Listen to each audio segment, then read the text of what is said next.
Les travaux de la commission de rédaction du projet de charte nationale pour la réconciliation nationale se déroulent à la satisfaction du gouvernement. C'est ce qui ressort de la rencontre de la commission de rédaction du projet avec le gouvernement. Le Premier ministre, chef du gouvernement, a salué la démarche participative et inclusive qui a prévalu à la rédaction de ce document avant de saluer la vision du président de la transition. Les auditeurs de la 4e promotion de l'école de guerre du Mali, dite promotion AIS, à la découverte de la 7e institution. Les officiers supérieurs ont pu s'imprégner des missions et du fonctionnement du Conseil économique, social, environnemental et culturel. La première édition du concert géant de l'année de la culture a tenu toutes ses promesses hier soir sur la place du cinquantenaire, organisée à l'occasion du 25 mai, journée de l'Afrique. Elle a réuni une vingtaine d'artistes du Mali et des autres pays de l'AES. Des démangeaisons suivies de boutons sur le corps, voilà les signes préliminaires de la gale, une infection qui touche la peau. Le parasite de cette infection cutanée peut séjourner pendant 2 à 3 semaines dans le corps avant de se manifester. Focus Santé, une réalisation de Koumba Sissi. C'est un réel plaisir de vous retrouver pour ce 20h. Mesdames et messieurs, bonsoir et bienvenue. Je le disais, la commission de rédaction du projet de charte nationale pour la réconciliation nationale a rencontré aujourd'hui le gouvernement. La rencontre a permis aux deux parties de parcourir le contenu du document qui vise à consolider la paix et à renforcer la cohésion nationale dans notre pays. Visiblement, les travaux de la commission de rédaction se déroulent à la satisfaction du gouvernement. Le Premier ministre, chef du gouvernement, a salué la démarche participative et inclusive qui a prévalu à la rédaction de ce document avant de saluer la vision du président de la transition. Reportage Mamari Koni et Aliou Touri. À quelques semaines de la fin de sa mission, la commission de rédaction du projet de la charte nationale pour la réconciliation nationale rencontre le gouvernement. 3 mois après une première rencontre avec les membres du gouvernement, la commission est venue faire le point de l'évolution de son travail après avoir pris en compte les recommandations faites par le gouvernement. Oui, nous sommes de nouveau devant vous pour vous entretenir de l'évolution de notre mission qui s'achève le 30 juin prochain, conformément au décret 2025-0230 PTRM du 4 avril 2025, par lequel le président de la transition a bien voulu nous renouveler sa confiance et nous permettre d'approfondir le travail entamé. Nous gardons en mémoire très fraîchement les souvenirs de la rencontre précédente à la primature, ici même, entre le gouvernement et la commission. C'était le mardi 25 février dernier, dans un exercice de restitution de nos travaux sur l'avant-projet, et pour lequel vous-même et les membres de votre gouvernement avez eu une oreille attentive, un intérêt remarquable, un apport inestimable en idées et en conseils. Depuis ce jour, à la suite de cette rencontre et celle que nous avons eue dans la foulée avec les autres institutions de la République, les forces vives de la nation, les personnes ressources, nous avons continué nos travaux en prenant en compte les contributions nouvelles en vue d'affiner la rédaction du projet de charte nationale pour la paix et la réconciliation nationale. Le projet de charte nationale pour la paix et la réconciliation nationale comprend 105 articles. Ce document de référence rédigé par une cinquantaine d'experts est destiné à consolider la paix et à renforcer la cohésion nationale après plusieurs années de crise. Le Premier ministre, chef du gouvernement, a salué la démarche participative et inclusive du président de la commission qui a permis à toutes les parties prenantes de s'exprimer et de faire des propositions et contributions de qualité. La charte pour la paix et la réconciliation nationale résulte de la volonté de son Excellence le général d'armée Assimi Goïta, président de la transition, chef de l'État, de faire de la paix et de la réconciliation le socle de la stabilité de notre pays. C'est le lieu pour moi de lui renouveler nos vifs remerciements et de lui exprimer toute notre gratitude pour son leadership et sa clairvoyance portée sur nos valeurs sociétales qui prônent le vivre ensemble, l'amour de la patrie et la protection du patrimoine national. Il me paraît important encore une fois de souligner que la Charte pour la paix et la réconciliation nationale est destinée à jeter les bases d'une nouvelle ère de concorde, d'entente, de sécurité, de valorisation de nos us et coutumes et de cohésion sociale. Aussi, le gouvernement prendra toutes les dispositions pour la mise en œuvre de la Charte après son approbation. Les membres du gouvernement ont eu droit à une présentation des documents, notamment le projet de charte et les différents documents annexes. Les ministres ont salué la qualité du document produit avant de poser quelques questions. Après l'élaboration de ce document, la commission fera sa restitution aux forces vives de la nation et au gouvernement. Le rapport final de la charte sera ensuite remis au président de la transition, le général d'armée Assimi Goïta. Je le disais également dans les titres, les auditeurs de la 4e promotion de l'école de guerre du Mali, promotion AES, à l'écoute du Conseil économique, social, environnemental et culturel. Occasion aussi pour la 4e promotion de l'EGM, composée de 25 officiers supérieurs, de s'imprégner des missions et du fonctionnement de la 7e institution. La démarche s'inscrit conformément aux objectifs pédagogiques de la prestigieuse école militaire par le modèle politique public. Le point de la session d'échange avec Aridou Matina. L'école de guerre du Mali, haut lieu de formation d'élite militaire, ouvre ses portes à l'une des institutions de la République, le Conseil économique, social, environnemental et culturel. Le présent cadre d'échange avec la 7e institution entre dans le cadre des modules d'enseignement de l'école portant sur la connaissance des institutions de la République. Le Conseil économique, social, environnemental et culturel ayant compétence sur tous les aspects du développement, pour nous, il apparaît opportun, conformément aux objectifs pédagogiques visés par le module politique publique, formulation, mise en œuvre et révision, qu'une conférence animée par votre institution trouve toute sa place parmi les séances retenues.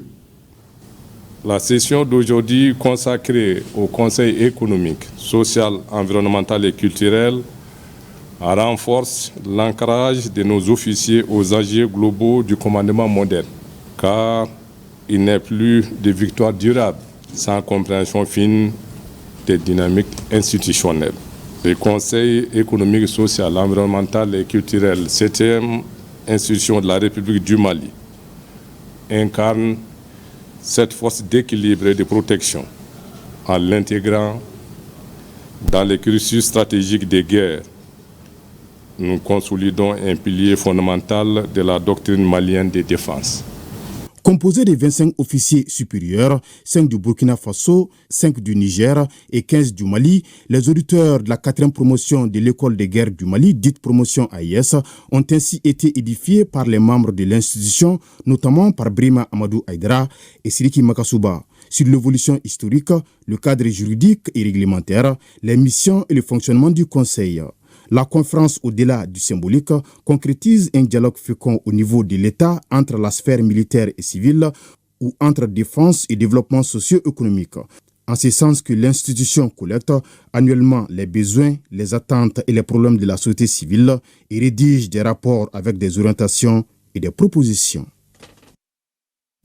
Plus de 5 millions de nos compatriotes ont besoin d'assistance alimentaire, environ 1,2 million en situation de crise alimentaire, alors que l'État et ses partenaires doivent mobiliser 165 millions de dollars. Ces statistiques ont été rendues publiques lors de la réunion de partage de documents du plan national de réponse à l'insécurité alimentaire avec les partenaires techniques et financiers tenus cet après-midi au ministère en charge des Affaires étrangères.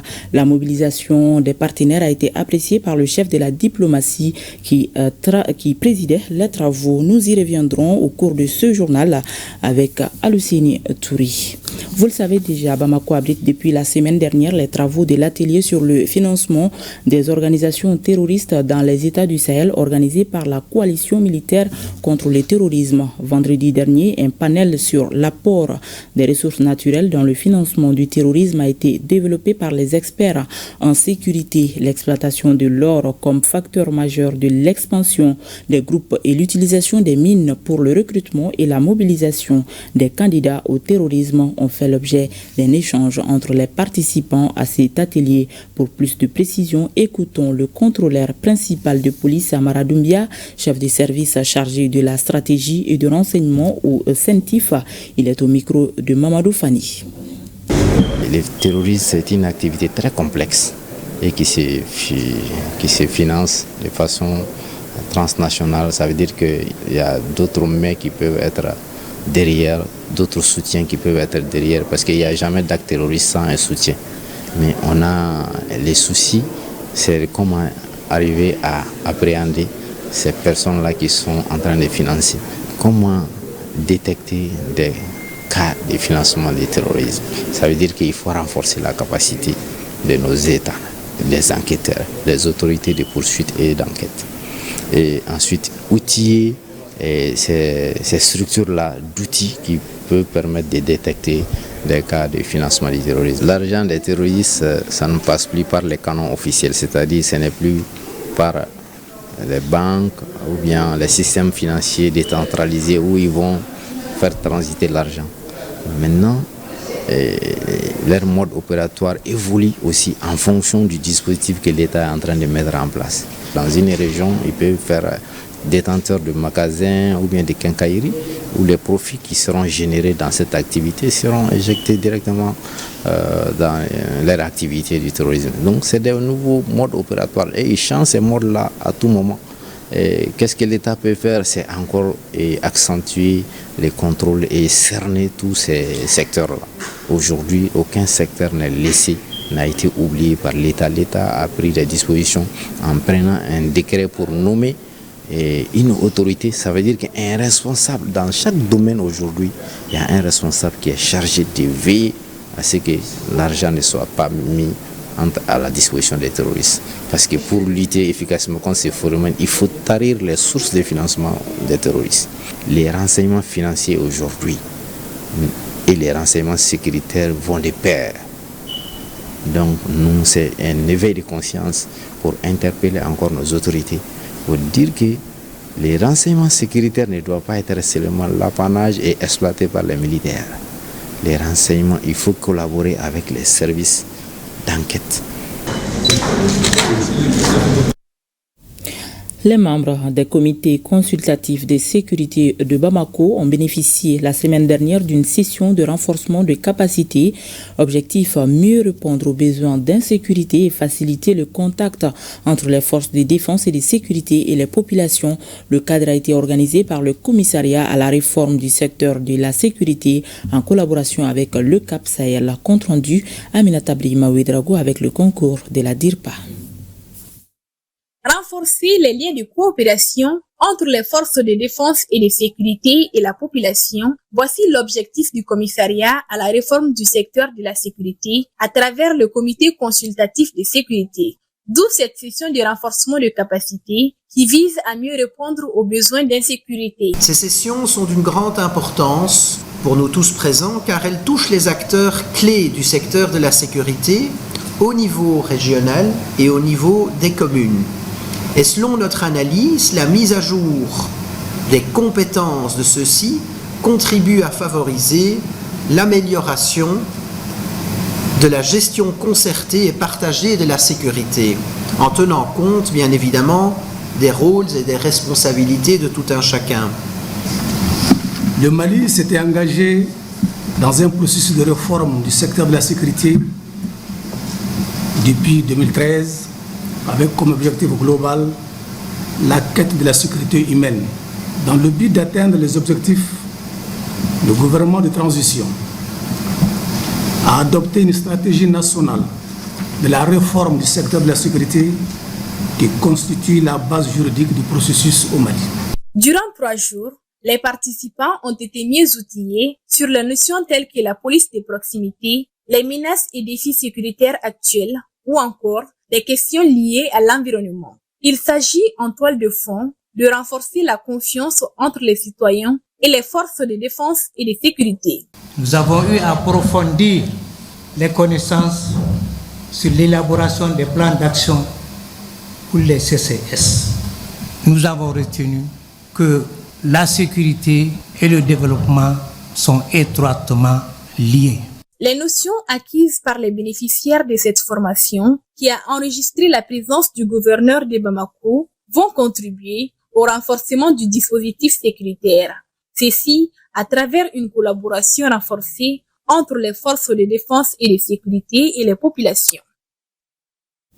Je vous l'annonçais à l'instant, plus de 5 millions de nos compatriotes ont besoin d'assistance alimentaire, environ 1,2 million en situation de crise alimentaire, alors que l'État et ses partenaires doivent mobiliser 165 millions de dollars. Les statistiques ont été rendues publiques lors de la réunion de partage des documents du plan national de réponse à l'insécurité alimentaire avec les partenaires techniques et financiers tenus cet après-midi au ministère des Affaires étrangères. La mobilisation des partenaires a été apprécié par le chef de la diplomatie qui présidait les travaux. Le point avec Alousseni Touri. Élaboré par le gouvernement lors de la 21e session du Conseil national de sécurité alimentaire, le plan national de réponse est un document qui renseigne sur la situation alimentaire et les stratégies de gestion de la situation. Cette année, le besoin s'élève à plus de 165 millions de dollars. Nous avons près de 5 millions de personnes qui sont en phase stress, c'est-à-dire que la phase qui fait que lorsqu'on n'intervient pas, ces personnes-là peuvent tomber en insécurité alimentaire sévère. Mais pour les personnes qui seront en besoin d'assistance pendant la période de soudure, c'est-à-dire pendant la période allant de juin à août, ces personnes-là sont au nombre de 1,4 million de personnes et vont recevoir une assistance de la part de l'État et complétée par nos partenaires techniques et financiers. Je reviens de Tombouctou où 150 000 personnes sont concernées par cette situation. J'étais avec le programme alimentaire mondial et là-bas nous avons lancé des distributions de pré-soudure que le PAM est en train de faire sur place, mais aussi nous avons travaillé avec les autorités locales et les populations pour résoudre un problème majeur qui concerne les 3 plaines de Tombouctou qui alimentent la région en riz. Et cette région de Tombouctou est autosuffisante en riz grâce à ces 3 plaines surtout. Et donc les inondations de l'année dernière ont créé des brèches au niveau des digues. Et il faut des travaux confortatifs pour permettre de sauver la campagne. Les partenaires techniques et financiers se sont engagés auprès du gouvernement pour aider à combler les besoins alimentaires. Les interventions des acteurs non étatiques réunis au sein du cluster sécurité alimentaire ont prévu la distribution des vivres, le soutien nutritionnel aux enfants et aux femmes enceintes ou allaitantes, ainsi que des programmes de renforcement des moyens d'existence pour aider les communautés à devenir plus résilientes face au choc. Quant au ministre des Affaires étrangères et de la coopération internationale, il s'est félicité de la grande mobilisation dont ont fait preuve les partenaires du Mali. Aussi a-t-il rappelé l'attachement des plus hautes autorités à la satisfaction des besoins vitaux de la population, parmi ceux-ci la sécurité alimentaire. L'importance de ce plan national de réponse 2025 est illustrée, si besoin en était, par son adoption lors de la 21e session du Conseil national de sécurité alimentaire et nutritionnelle, présidé par le général de division Abdoulaye Maïga, Premier ministre chef du gouvernement, le 30 mars dernier. Conformément à la vision de son Excellence le général d'armée Assimi Goïta, président de la transition chef de l'État, qui place les besoins vitaux des populations au cœur de l'action publique, ce plan national de réponse vise à préserver la vie et la dignité des populations ayant des besoins critiques à travers une assistance multisectorielle d'urgence adéquate. Nous gardons hélas en mémoire le triste souvenir des pertes tragiques causées par les inondations l'année dernière. En réaction, le gouvernement, avec le concours de ses partenaires, a déployé une réponse multisectorielle qui a permis d'atténuer les souffrances des populations sinistrées et de jeter les bases d'une reprise progressive. Quelques recommandations et suggestions ont été formulées pour une meilleure réussite de cette campagne. Les membres du gouvernement en ont pris bonne note et promis d'en rendre compte.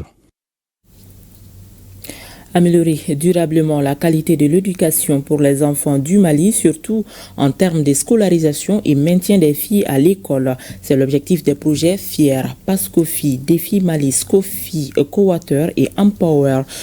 Pour une meilleure coordination et un partage d'expériences de ces projets, le ministère de l'Éducation nationale a mis en place un mécanisme de coordination de ces projets dénommé MECOP-SCOFI. La 4e réunion du comité directeur conjoint vient de se tenir ici à Bamako. Le point avec Abibatou Ditkoyan Diakité et Sambou Diakité.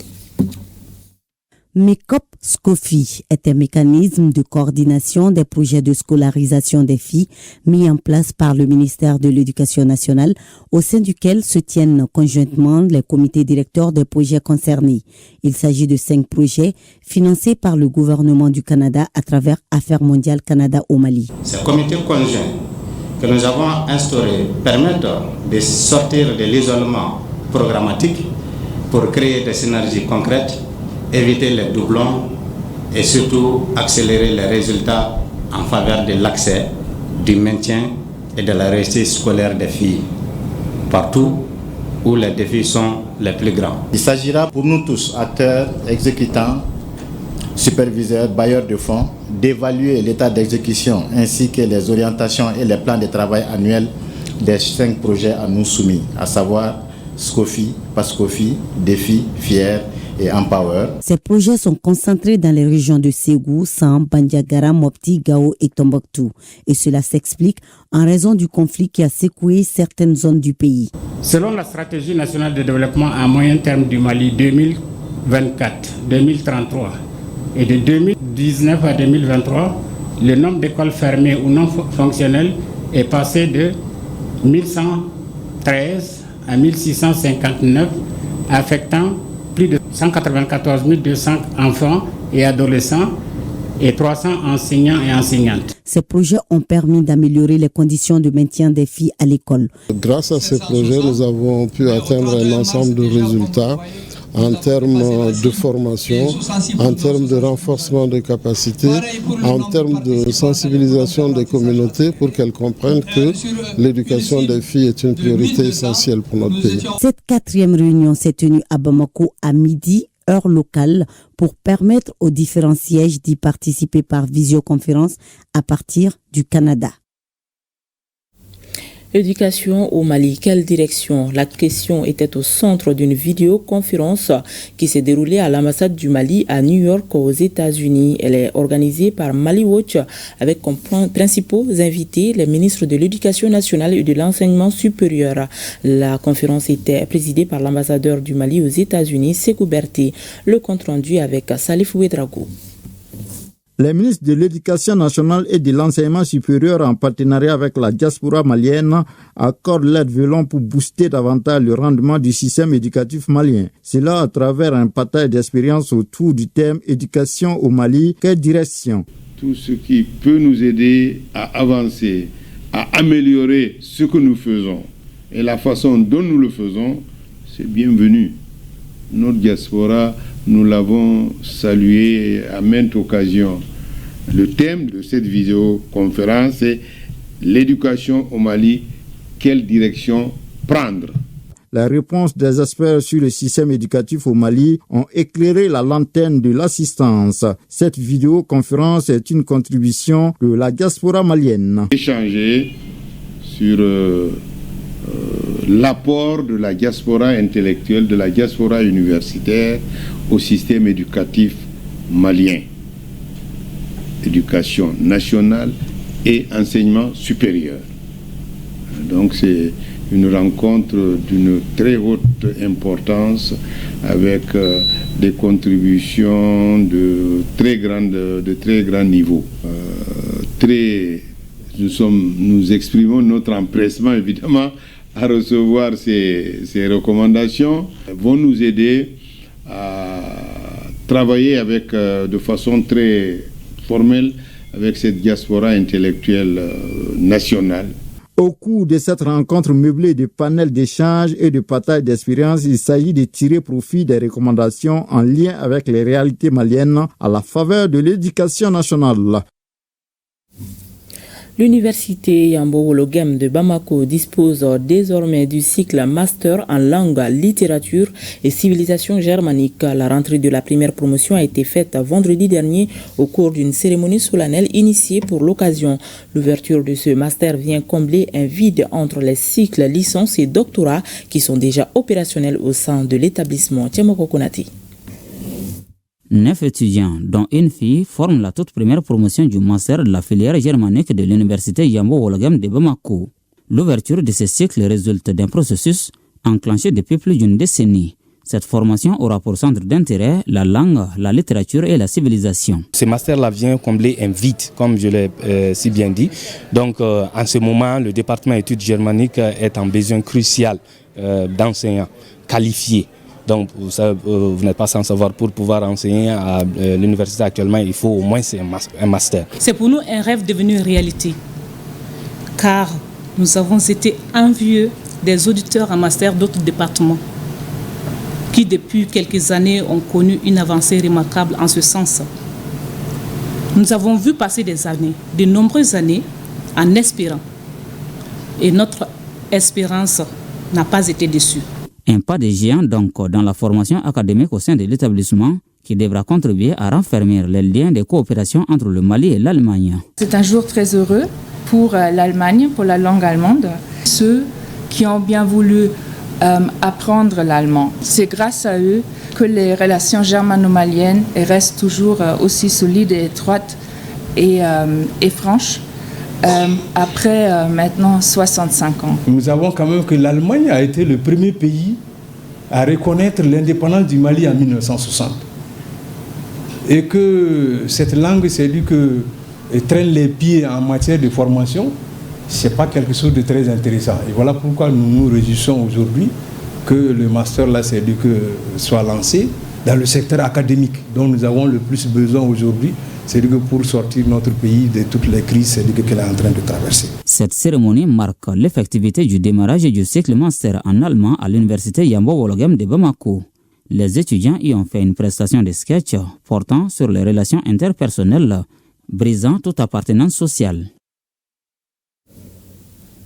Une remorque transportant un bulldozer bloqué sous l'échangeur du rond-point de la cité administrative a créé aujourd'hui des embouteillages, un état de fait qui, selon les usagers, est l'une des conséquences de l'incivisme des réactions dans ce reportage signé Tiamoko Konati. Asphyxie totale pour cette remorque transportant un bulldozer. Depuis environ 24 heures, l'engin demeure coincé à cet échangeur au niveau du monument de la paix, au rond-point de la cité administrative, occupant une grande partie de l'artère au détriment des usagers de la route. Voir qu'on n'a pas de route, ça pose énormément de problèmes parce qu'il y aura trop d'embouteillages encore. Même actuellement, on était déjà bloqué déjà. En tant qu'usager, ça crée de l'embouteillage. Et nous sommes à des heures de travail, donc ce sont des inconvénients en fait. Et ce sont des choses qui ne devraient même pas arriver. Parce que vu la hauteur, le conducteur devait savoir que ça ne pouvait pas passer. Ça cause assez de désagréments comme des embouteillages et l'endommagement de l'engin et de l'infrastructure. En dépit des efforts déployés pour y trouver une solution idoine, en l'occurrence le dégonflage des pneus, la problématique demeure intacte.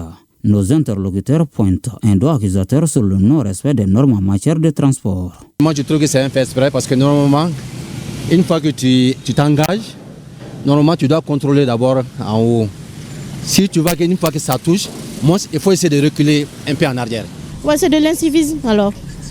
C'est le non-respect des consignes données par la circulation. Si, c'est un fait exprès. Parce que les panneaux montrent ici que ce genre de véhicule ne peut pas passer sous les ponts comme ça. Vous voyez? Tu vois même le véhicule est coincé. Si tu vois ça, vu les panneaux, ça prouve qu'on ne peut pas passer comme ça. L'échangeur sera un peu endommagé. À vrai dire, il n'y a pas de sanctions maliennes. Tout le monde est libre de faire ce qu'il veut. On s'interroge alors comment un tel blocage a pu survenir. En attendant la solution, les forces de sécurité en charge de la régulation de la circulation s'activent sans répit à atténuer les embouteillages. C'est là au grand bonheur des usagers. Revenons sur la soirée culturelle de l'ORTM. Le bal de costumes traditionnels, c'est aussi des remises de prix. Et cette année, il y en avait 5 au total, dont 2 au nom de la chaîne 2. Le roi et la reine du bal ont été élus sur place et c'est Madame le ministre de l'Entrepreneuriat qui endosse pour 1 an la couronne de la reine de la soirée. Le directeur général de l'ORTM lui a remis solennellement sa couronne. Cet après-midi, c'était dans le locaux de son ministère. Suivons ensemble cette remise ainsi que d'autres temps fort du bal de samedi avec Nyanya Aliou Traoré et Abdoulaye Diarra et Siriki Koulibaly. Admirez la couronne. Merci beaucoup.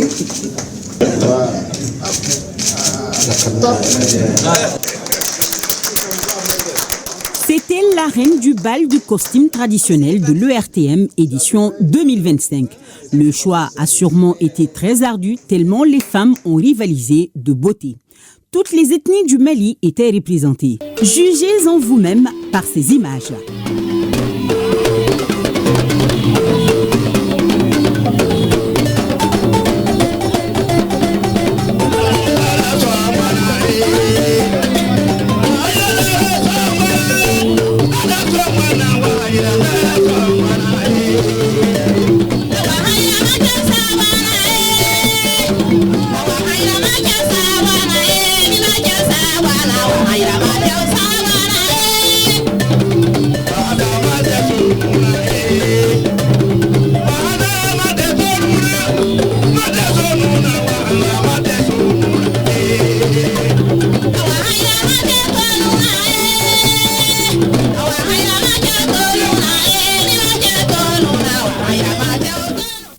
Madame le ministre de l'Entrepreneuriat, en digne représentante de 3 régions du Mali, qui a su capter les attentions, particulièrement celles du jury. N'est-ce pas que cela mérite une petite explication de la tenue? Rapidement, je me suis dit, pour avoir quelque chose qui colle un peu avec le thème de la soirée, je vais essayer de faire un mélange culturel. Donc, une coiffure sonreille, une tenue dogon, sac, chaussures, bijoux, touareg. Et pour la petite histoire, le foulard que je portais sous la coiffure, d'habitude les femmes sonreilles mettent un petit foulard, il m'a été offert par mon Ségal. Nous avons mis en place un jury. Le jury a été décidé à la dernière minute avec des personnalités du monde des arts et de la culture. Ils étaient au nombre de 5. Ils ont fait le tour de l'esplanade. Ils ont fait leur choix, ils se sont concertés et ils nous ont sorti le roi et la reine avec des explications. Ce n'est pas un choix fictif. Le roi, c'est un jeune Minyanka qui est venu avec la troupe Minyanka, qui était habillé en cotonnade 3 pièces, plus le chicha. Alors pour la reine, le jury aussi a expliqué. Ils ont pensé que Madame le ministre était d'abord une présence mali culturelle plurielle. Elle était d'abord en tenue dogon, ensuite en foulard, je ne sais pas, de sonrail, avec des bijoux tamashek, avec des bracelets. Donc, il y a toute une philosophie, toute une explication qu'ils ont donnée et qui ont fait que Madame le ministre a été choisie. Recevoir ce titre honorifique de reine du bal des costumes traditionnel de l'ORTM est pour moi un immense honneur, un symbole fort et un appel à responsabilité. Ce soir-là, à travers nos tenues, nos danses, nos chants, nos gestes, nous avons célébré l'âme même du Mali, la culture. Cette richesse plurielle qui fait notre force, notre beauté et notre unité. Ce bal est plus qu'un événement festif. C'est une déclaration de fierté, un acte de mémoire et un pont vers l'avenir. Une fierté partagée par le roi de la soirée. Moussa Daou, déguisé en véritable roi Mianka, a mis en relief la culture de la 16e région du Mali. Lui et tant d'autres hommes ont magnifié le Mali de nos ancêtres. Tout d'abord, j'ai remercié infiniment l'ORTM qui a initié cette cérémonie et qui nous a offert l'occasion de venir ici pour remporter ce prix. Et généralement au niveau du Miangala, c'est un habillement que nos parents portent. Et nous on cultive le coton, on transforme le coton au niveau local et on le transforme en habillement pour le porter. Non, je n'avais pas dans l'esprit que je serais choisi comme le roi de la soirée. Mais naturellement, quand on m'invite à une soirée traditionnelle, culturelle, je m'habille comme ça.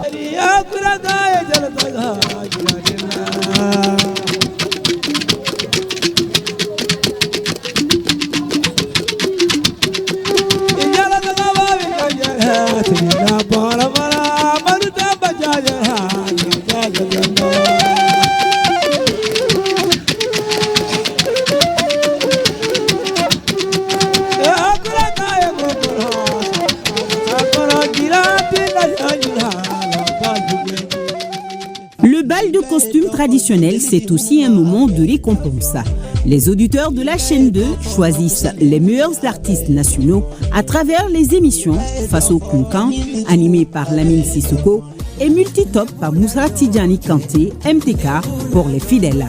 Cette année, ce sont respectivement Soulbi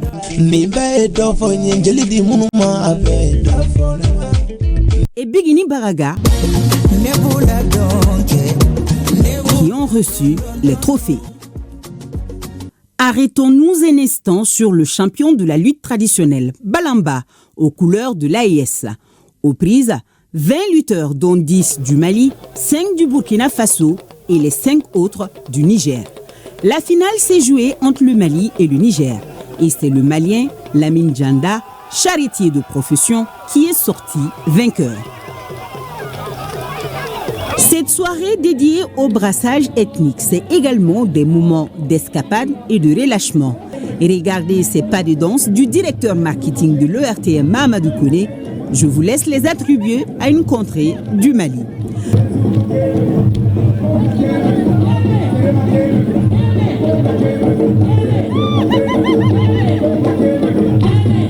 Voyons à présent ce Mali où il n'y a pas de frontières.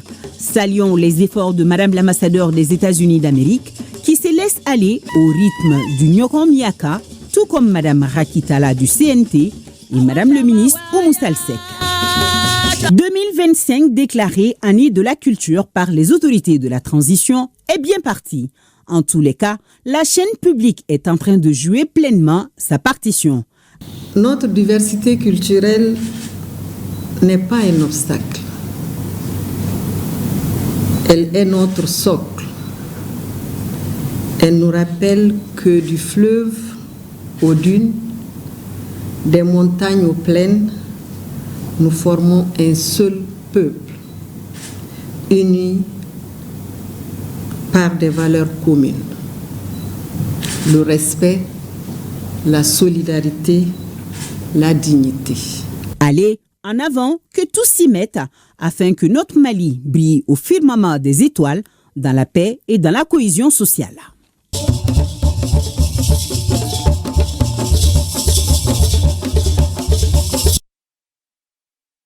Focus à présent sur les différentes scènes qui ont meublé ce rendez-vous du donner et du recevoir, toujours avec Nyanya Aliou Traoré et Siriki Koulibaly.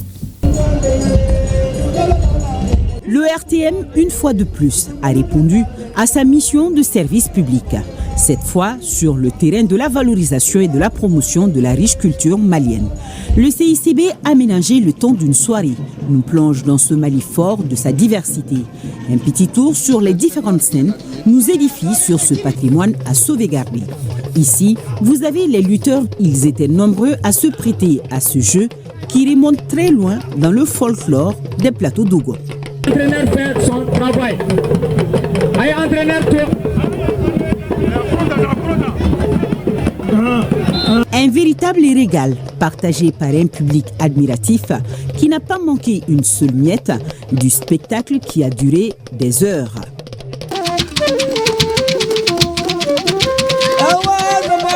Les déhanchements et la musique de fond informent les avertis que nous nous approchons des Peuls.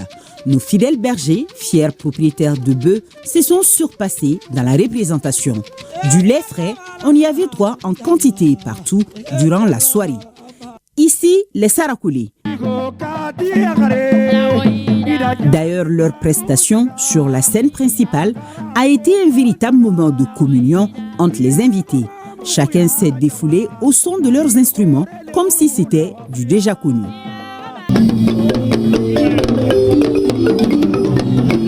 Les rythmes du balafon, en partage chez les Mianka et les Bois, ont tenu toutes leurs promesses. Jeunes filles et garçons, face à face, se défiaient au pas de danse.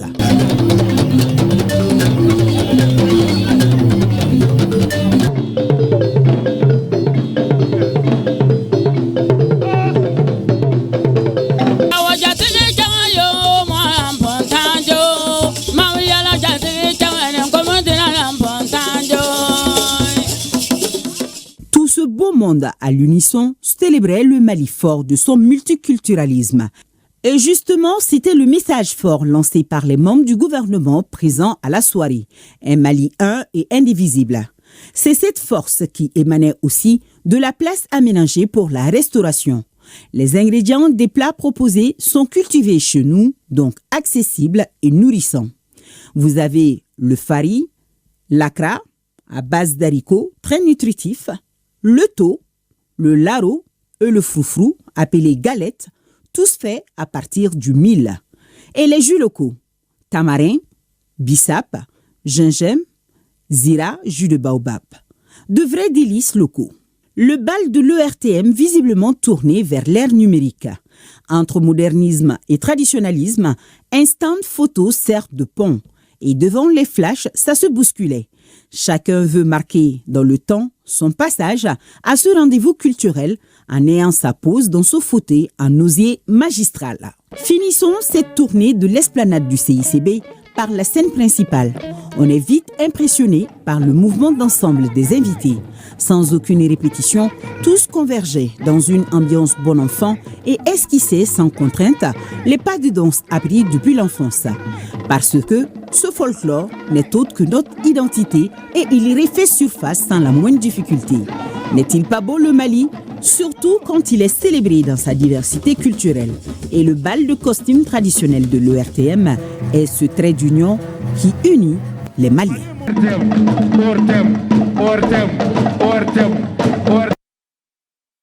Et voilà, c'était là les temps forts du bal de costumes traditionnel de l'ORTM, un véritable brassage culturel. En 13e région, les représentants de l'État dans les nouveaux cercles et arrondissements disposent désormais des matériels et équipements nécessaires à l'accomplissement de leur mission. Ils ont reçu des mobiliers et du matériel informatique offerts par l'État à travers le ministère en charge de l'administration territoriale. Compte rendu Moustapha Doumbia, Alassane Sangari.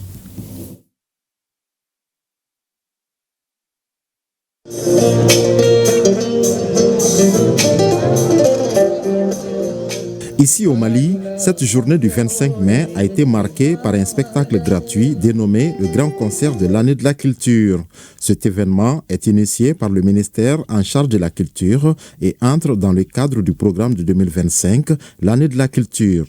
Cette journée a été mise à profit par les autorités de la transition pour célébrer l'Afrique et l'AES. Aujourd'hui, nous sommes là pour célébrer les bâtisseurs de nos mémoires collectives.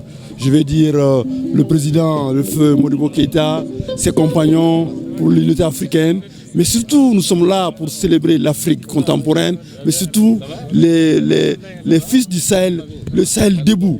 Aujourd'hui, nous avons une renaissance culturelle, une renaissance des pères de l'indépendance dans notre territoire, au Liptako Gourma. Aujourd'hui, nous avons ses excellences, le général d'armée Assimi Goïta, le président du Mali et le président du Faso, son excellence Ibrahim Traoré, et son excellence le général d'armée Abdourahmane Tchani, qui ont pris une décision historique, l'avenir de notre espace. Le Mali, comme vous le savez, est membre fondateur de l'Union africaine et même précurseur, parce qu'il y a un travail qui a été fait entre beaucoup de grands de ce monde de l'Afrique avant même le 25 mai à Addis Abeba, date de création de l'OIA.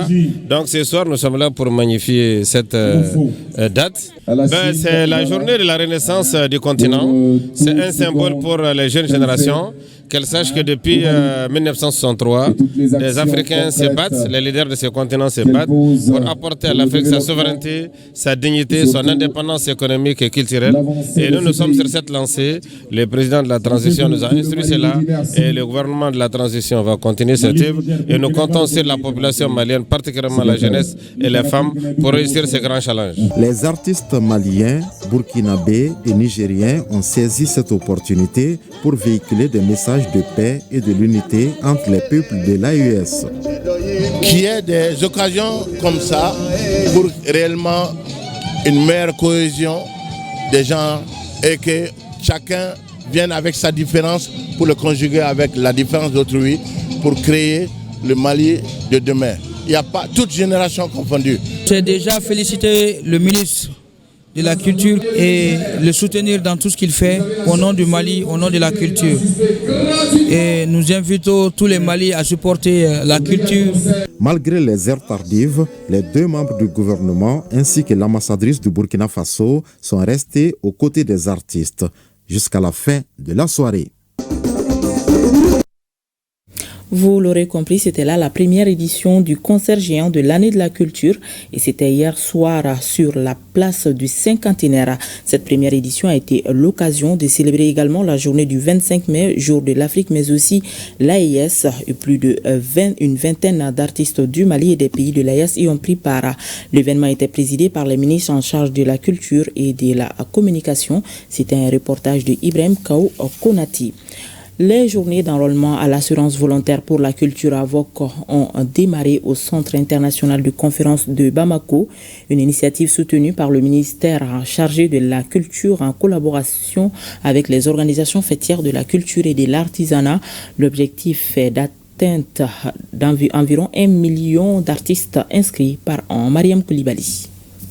Ces journées d'enrôlement à l'assurance volontaire pour la culture AVOC offrent l'occasion aux artistes, acteurs culturels et artisans d'adhérer à la dynamique de protection sociale en leur faveur. Un moment tant attendu par les bénéficiaires.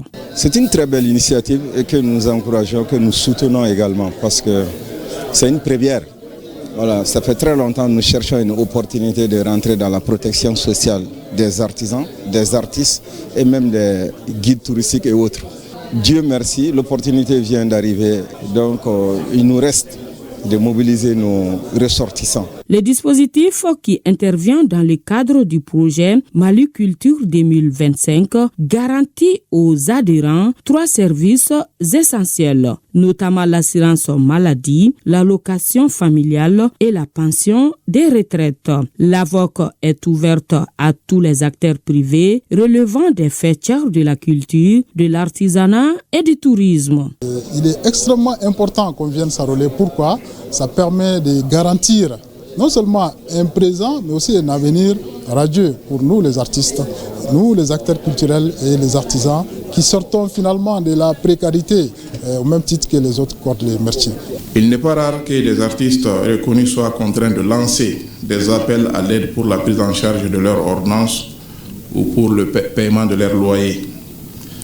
Donc c'est donc en réponse à cette précarité et dans le cadre de la lettre de cadrage du président de la transition, chef de l'État, son Excellence le général d'armée Assimi Goïta, qui préconise l'amélioration de la couverture sanitaire et le développement d'un système de solidarité nationale que notre département et le ministère de la Santé, avec l'appui technique de l'Institut national de prévoyance sociale, ont initié l'AVOC. L'activité de 10 jours est une invite aux artistes et artisans à adhérer au programme. Il est attendu l'enrôlement d'environ 1 million de personnes par an. Je le disais tantôt, en 13e région, les représentants de l'État dans les nouveaux cercles et arrondissements disposent désormais des matériels et équipements nécessaires à l'accomplissement de leur mission. Les détails avec Moustapha Doumia. C'est un appui de l'État à des préfets et sous-préfets de nouvelles circonscriptions administratives de la région de Dioula. Un appui composé, entre autres, de mobilier, de matériel informatique et de téléviseurs. Au terme de la loi 006 du 13 mars 2023 portant création des circonscriptions administratives, la région de Dioula comporte 6 cercles, 13 arrondissements et 23 communes. Et chaque circonscription a été dotée des représentants de l'État. L'État, à travers le ministère de l'administration du territoire, vient de doter ses chefs de circonscription en matériel de bureau et de logement. C'est pour leur permettre de travailler de manière efficace et efficiente. Donc nous exhortons les heureux bénéficiaires à en faire bon usage. Nous remercions infiniment les plus hautes autorités de la transition, en l'occurrence le président de la transition, le général d'armée Assimi Goïta. Cet appui témoigne de l'engagement de l'État à améliorer les conditions de travail des autorités administratives, un engagement bien perçu par les bénéficiaires. Nous tenons à exprimer notre sentiment de fierté pour avoir reçu de l'État ces équipements pour nous mettre dans les meilleures conditions de travail. Des équipements et matériels informatique et des équipements pour le bureau et également pour les domiciles. Donc nous sommes vraiment comblés d'avoir reçu ces équipements qui sont venus à point nommé. Et cela nous réconforte davantage. Les bénéficiaires ont promis de faire une utilisation judicieuse des matériels et équipements.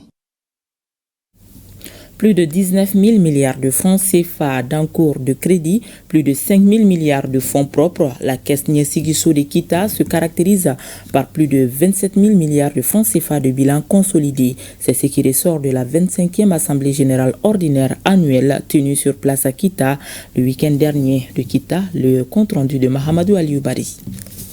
Cette 25e Assemblée générale ordinaire annuelle de la Caisse Niesigiso de Kita porte essentiellement sur l'examen des rapports d'activité et l'approbation des comptes de l'exercice 2024. La lecture des différents rapports d'activité financiers vous serez édifié sur notre caisse qui ambitionne d'une façon constante d'accompagner nos populations dans leur quête du bonheur pour être en harmonie avec le slogan Niesigiso. Il y a des activités qui sont prévues dans le cadre des rapports concernant les activités menées au cours de l'année 2024 par les différents organes, à savoir le conseil d'administration, le comité de crédit et le conseil de surveillance de l'exercice 2024. Au cours de cette 25e assemblée, il ressort que les résultats en croissance du bilan et nombreux indicateurs de portée sont forts et encourageants.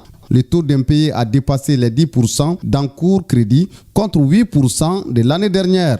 Au 31 décembre 2024, Niesigiso affichait 17 milliards 72 millions de volume d'épargne, 19 milliards 304 millions d'encours de crédit, 5 milliards 9 millions de fonds propres, 27 milliards 360 millions de bilan consolidé, 299 employés salariés et 210 dirigeants bénévoles.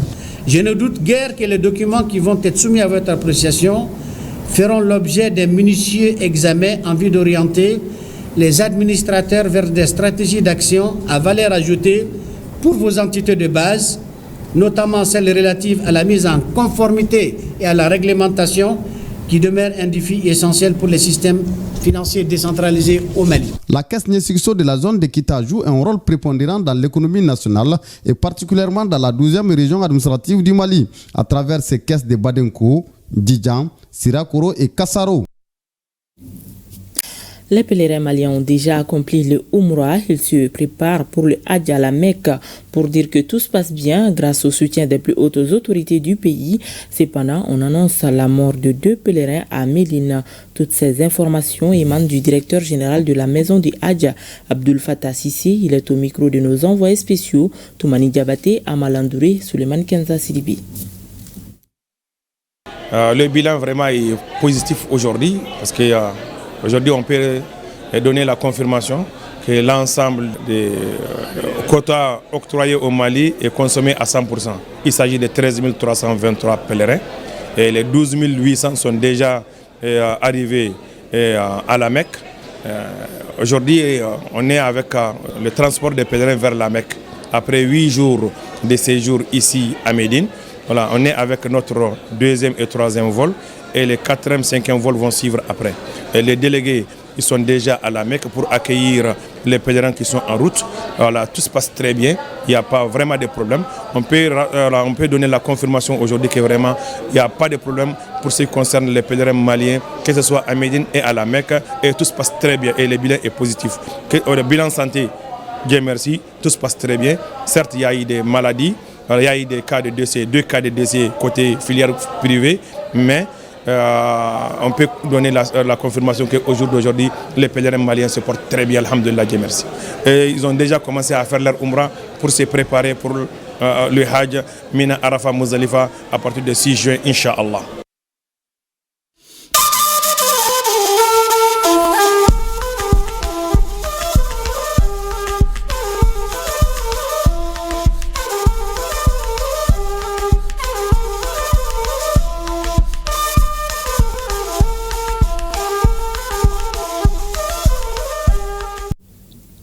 Au Niger, les activités civilo-militaires entrant dans le cadre de l'exercice militaire Taranakal se poursuivent activement à Tilia. Hier, les envoyés spéciaux Gérard Abdul Aziz et Mahamadou Adamou nous ont fait découvrir ce qui se fait dans les domaines de l'hydraulique et de l'élevage, et ceci après le lancement par le préfet de la dite localité d'une opération de salubrité publique. Je vous invite à suivre le reportage. Pour l'honneur de la patrie, retentissant ce dimanche matin au centre de santé intégré de Tilia à travers des élèves lors de l'opération de salubrité lancée par le préfet du département et qui a concerné outre le CSI, la morgue, les rues marchandes. Ce sont les activités civilo-militaires ACM de l'exercice militaire national Taranakal 2 qui se poursuivent de plus belle.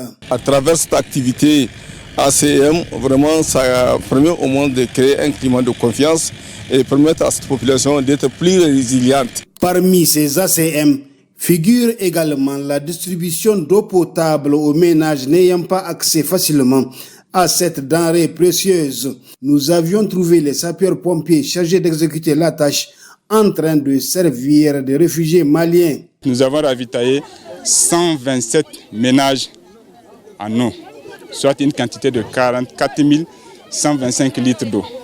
À une moyenne de 50 ménages par jour, nous comptons assister jusqu'à la fin des opérations un effectif de 327 ménages en eau. Aujourd'hui, on est le 3e jour de l'activité. Côté déparagitage, en moyenne, on déparasite jusqu'à 700 petits ruminants par jour. Donc, pour les traitements, on traite environ 20 têtes par jour. Dans la mise en œuvre de ces ACM, la jeunesse de Tilia a été beaucoup impliquée. Elle ne peut que se réjouir d'une telle initiative.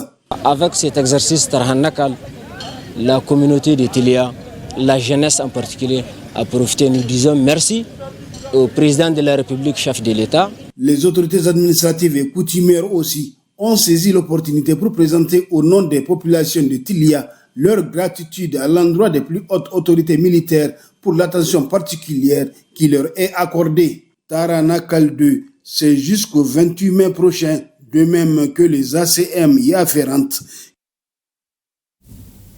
Le ministre burkinabé des Mines a pris part la semaine dernière au congrès écologique international Nevski à Saint-Pétersbourg en Russie. Au cours de ce forum, le commissaire-colonel Abarchi Ousmane a animé un panel sur le thème solutions bas carbone pour le développement d'une économie verte avant de s'entretenir avec le vice-ministre russe des ressources naturelles et de l'environnement. Le résumé avec Abdul Karim Maman Barmou. C'est dans ce splendide édifice que s'est tenu pendant 48 heures d'horloge le fameux congrès écologique international dans la ville du Saint-Pétersbourg, tout naturellement en Russie. Le point d'achoppement de ce forum grand format s'est articulé autour d'un seul axe principal qu'est solution bas carbone pour le développement d'une économie verte. Et la présence du Niger dans ce cercle s'explique du fait que ce pays fait partie des leaders du marché mondial d'uranium. Mieux encore, le Niger en est l'un des plus importants fournisseurs de matières premières pour l'industrie nucléaire mondiale. Les congressistes, conscients des risques environnementaux liés à l'industrie minière, se sont résolument penchés sur les voies et moyens afin de trouver des solutions idoines bas carbone pour le développement d'une économie verte. À cet effet, deux questions majeures se dégagent. Primo, dans quelle mesure le développement de l'extraction d'uranium est-il promoteur et comment les problèmes de bien-être environnemental sont-ils résolus dans les pays concernés? Secondo, une stratégie gagnant-gagnant est-elle envisageable pour contribuer à l'énergie verte sans nuire à la nature? À question pertinente, bien entendu, réponse pertinente avec l'intervention du ministre des Mines, le commissaire-colonel Abarch Ousmane.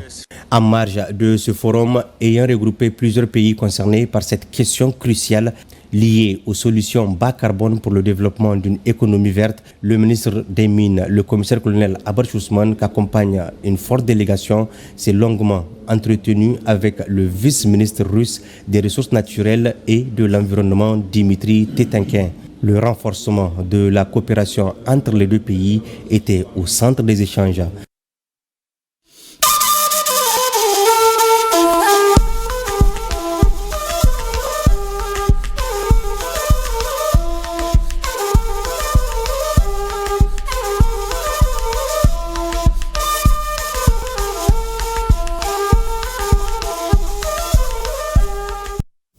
Focus Santé s'intéresse ce soir à la gale, le parasite de cette infection cutanée, séjourne pendant 2 à 3 semaines dans le corps avant de manifester les premiers signes. Ces signes primaires sont des démangeaisons suivies des boutons sur le corps. Plus de détails sur cette infection qui touche la peau dans Focus Santé, une réalisation de Koumba Sissé et Oumar Katraouri. Enfants, adultes, tout le monde est concerné par la gale. Cette infection cutanée, communément appelée en bamana, kurosa, est très contagieuse. Elle est due à un parasite. Quand la gale apparaît, elle peut couvrir tout le corps à part le visage. Ses premiers signes commencent par de fortes démangeaisons, surtout pendant la nuit. Lorsqu'on entre en contact avec ce parasite, il faut 2 à 3 semaines pour manifester les premiers signes. Et ce signe, c'est la démangeaison. Et ces démangeaisons vont toucher des zones particulières de la peau, qui sont entre les doigts, au niveau des coudes, au niveau des genoux, au niveau des cuisses, au niveau des fesses, au niveau des organes génitaux externes et au niveau de la paume des mains et de la plante des pieds chez les nourrissons, les bébés. Ce n'est pas une maladie des pays pauvres ou des pays riches. La gale sévit dans tous les pays et on peut l'attraper dans plusieurs contextes, dans les transports, au cours des événements et même dans les hôpitaux. Chaque fois qu'il y a une promiscuité, un rapprochement entre quelqu'un qui a la gale, quand on est proche, on peut avoir la maladie. Le traitement de la gale ne concerne pas uniquement la personne infectée. En principe, toutes les personnes qui sont en contact avec le patient, même s'il n'y a pas de signes d'infection, doivent également se faire traiter car le parasite se propage très vite. Le traitement, il est à base, on peut donner des comprimés lorsqu'il y a beaucoup de cas familiaux ou on peut donner également une solution externe qu'on applique sur toute la peau. Lorsqu'on utilise les médicaments en application externe, c'est une seule application. On demande d'appliquer le produit et de rester 24 heures avec le produit sans se laver. C'est suffisant pour traiter la gale. Et on donne le même traitement à toute la famille parce que la maladie est très contagieuse. C'est une maladie qui démange beaucoup. La première complication, c'est les infections bactériennes. Parce que la personne, en se grattant, il y a des petites blessures sur la peau par lesquelles des microbes peuvent passer, provoquer une infection. À la longue, la maladie peut aussi s'eczématiser. Il va avoir beaucoup de parasites. Le malade va avoir comme des croûtes partout sur la peau. Ça, c'est les formes avancées sans traitement. En plus des traitements médicamenteux, les mesures d'hygiène viennent en complément pour éliminer l'infection. D'autres mesures sont associées. Il s'agit notamment soit de repasser les habits ou encore de tremper les habits dans de l'eau tiède. Parce que ces parasites-là, ils meurent à 50 degrés. Donc lorsqu'on trempe les habits dans de l'eau tiède, ça tue les parasites qui restent accrochés aux vêtements. Et on demande également d'exposer les matelas au soleil, comme nous avons le chaud soleil chez nous, ce qui est une chance. On expose les matelas au soleil pendant 30 minutes et on change de face, de côté. Et en ce qui concerne également les fauteuils, tout ce qui sont les meubles qui sont en éponge, on peut pulvériser soit un insecticide ou bien les mettre aussi au soleil. Donc ces mesures-là, associées au traitement de toute la famille, permettent d'éliminer la gale.